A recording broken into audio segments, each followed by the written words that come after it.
ವಿಚ್ಛೇದಿತ Muslim ಮಹಿಳೆಯರಿಗೆ ಒಂದು good news ಅಂತ ಹೇಳಬಹುದು. ಇದನ್ನು ಸೆಕ್ಷನ್ 125 CRPC ಇದರ ಪ್ರಕಾರ ಮುಸ್ಲಿಂ ಮಹಿಳೆ ಕೂಡ ಜೀವನಾಂಶಕ್ಕೆ ಅರ್ಹಳಾಗುತ್ತಾಳೆ.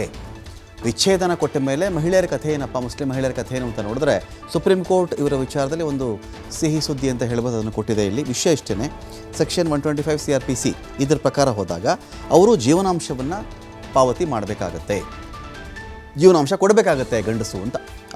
ಆಕೆಯ ಪತಿ ಜೀವನಾಂಶ ಕೊಡಬೇಕಾಗತ್ತೆ ಅಂತ ಹೇಳಿ ಸುಪ್ರೀಂ ಕೋರ್ಟ್ ಹೇಳಿದೆ. ಇಲ್ಲಿ ಜೀವನಾಂಶ ಪಾವತಿಸುವಂತಹ ನಿರ್ದೇಶನವನ್ನು ಕ್ವಶನ್ ಮಾಡಿರ್ತಾರೆ ಈಕೆಯ ಪತಿ. ನಾನು ಯಾಕೆ ಕೊಡಲಿ ಜೀವನಾಂಶ, ಕೊಡೋಕ್ಕೆ ಬರಲ್ಲ ನಮ್ಮಲ್ಲಿ, ಅದಿಲ್ಲ ಇದಿಲ್ಲ ಅಂತ.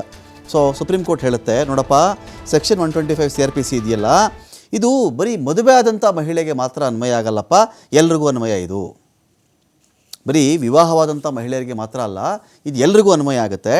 ಜೀವನಾಂಶ ಪಡೆಯೋದು ದಾನ ಅಲ್ಲ, ವಿವಾಹವಾದಂಥ ಮಹಿಳೆಯ ಹಕ್ಕು. ನೀನೇನೋ ದೊಡ್ಡ ದಾನ ಕೊಡ್ತಾ ಇದೆಯಾ ನಿನ್ನ ಹೆಂಡತಿಗೆ ಅಥವಾ ವಿಚ್ಛೇದಿತ ನಿನ್ನ ಪತ್ನಿಗೆ ಅಂತಲ್ಲಪ್ಪ, ಆ ಮಹಿಳೆಯ ರೈಟ್ಸ್ ಅದು, ಆ ಮಹಿಳೆಯ ಒಂದು ಹಕ್ಕು ಅಂತ ಬರುತ್ತೆ. ಎಲ್ಲ ಮಹಿಳೆಯರಿಗೂ ಬರುತ್ತೆ ಇದು. ಬರೀ ಆ ಮಹಿಳೆ ಮದುವೆ ಆಗಿದ್ದಳು ಮುಸ್ಲಿಮ ಹಿಂದೂನ ಅಂತಲ್ಲ, ಮದುವೆ ಆಗದೇ ಇದ್ದರೂ ಆ ಮಹಿಳೆಗೆ ಕೆಲವೊಂದು ಹಕ್ಕುಗಳಂತ ಇರ್ತವೆ. ಆ ಹಕ್ಕಿನ ಪ್ರಶ್ನೆ ಇದು. ನೀನು ಕೊಡ್ತಿರೋದು ದಾನ ಇನ್ನೊಂದು ಮತ್ತೊಂದು ಅಂತಲ್ಲ. ಇದು ಧರ್ಮದ ಹಂಗಿಲ್ಲದೆ, ಧರ್ಮದ ಗಡಿ, ಧರ್ಮದ ಬೇಲಿ, ಧರ್ಮದ ಬ್ಯಾರಿಕೇಡ್ಗಳಿಲ್ಲದೆ ಎಲ್ರಿಗೂ ಅಪ್ಲೈ ಆಗತ್ತಪ್ಪ ಇದು. ಮಹಿಳೆ ಭಾವನಾತ್ಮಕವಾಗಿ ಮತ್ತು ಇತರ ರೀತಿಯಲ್ಲಿ ಅವಲಂಬಿತಳಾಗಿರ್ತಾಳೆ ಅವಳು. ಮಹಿಳೆಯರ ಅವಲಂಬಿಸುವಿಕೆ ಇರುತ್ತಲ್ಲಪ್ಪ, ಇದ್ರ ಬಗ್ಗೆ ಕೆಲವು ಗಂಡಂದಿರಿಗೆ ಪ್ರಜ್ಞೆನೇ ಇರಲ್ಲ.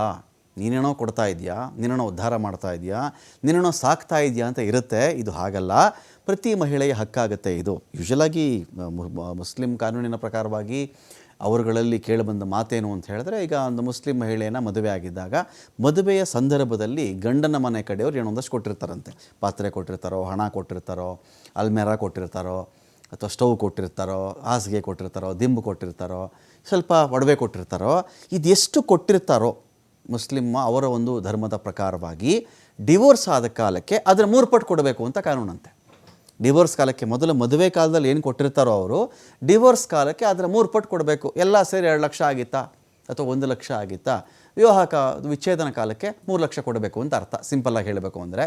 ಬಟ್ ಇದನ್ನಲ್ಲಿ ಕ್ವಶನ್ ಮಾಡ್ತಾರೆ, ನಾನೆಲ್ಲ ಕೊಡೋಕ್ಕೆ ಬರಲ್ಲ ಹಾಗೆ ಹೀಗೆ ಅಂತ.